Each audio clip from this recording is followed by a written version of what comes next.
Welcome to another Material Handling Minute with Chuck. We have some very exciting things to talk to you about today. Here in front of us is the BWC2 model.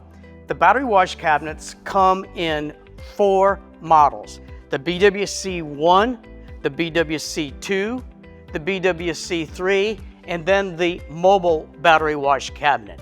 The BWC1 will incorporate a manually raised and lowered door. It will also incorporate gravity feed rollers. The BWC2, on the other hand, brings about some automation to increase the efficiency.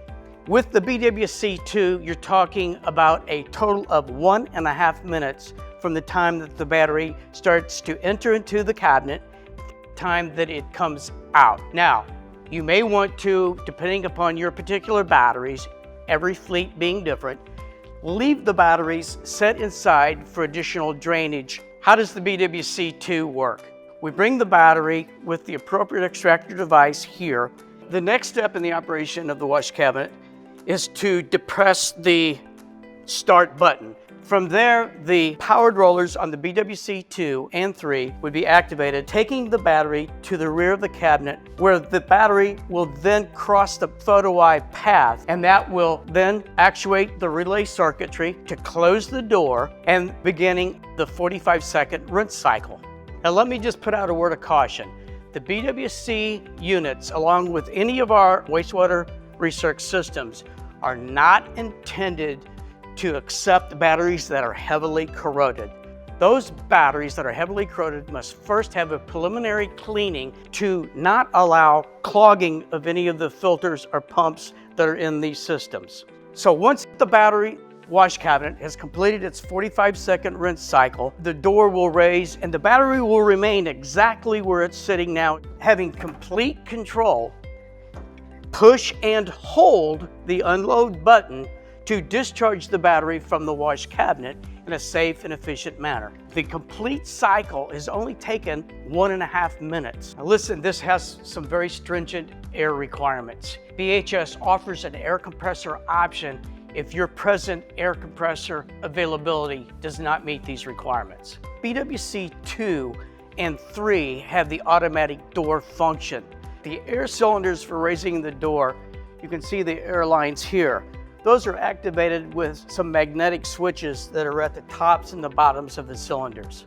Notice that this battery is a common pallet truck battery at the 23-inch height. We'll want to raise the lid so that the rinse nozzles that are aimed to hit the center top of the battery can do their job. This is your air manifold, which includes the air nozzles. As the battery is exiting the cabinet, it goes across an air curtain. Again, that's why you must have an adequate air compressor supply.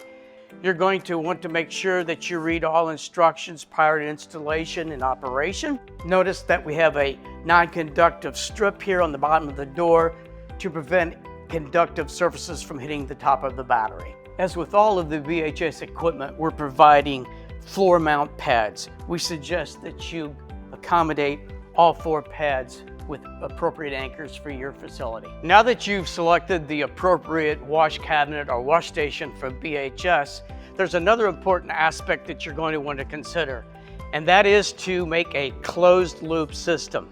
What does this do for you? It enables you to contain the wastewater that's been accumulated from cleaning your battery fleet with the appropriate component to keep the wastewater from going into the environment. This also will allow you to dispose of it in the appropriate manner that best suits your requirements for your application. Got any questions? Get hold of your inside sales rep at BHS and we'll help you make the decision that best fits your application. And with every product at BHS, please remember that we've got inside sales support and aftermarket support, which is available 24/7, 365. Thank you for watching this Material Handling Minute with Chuck. Stay tuned, we've got more exciting videos coming your way.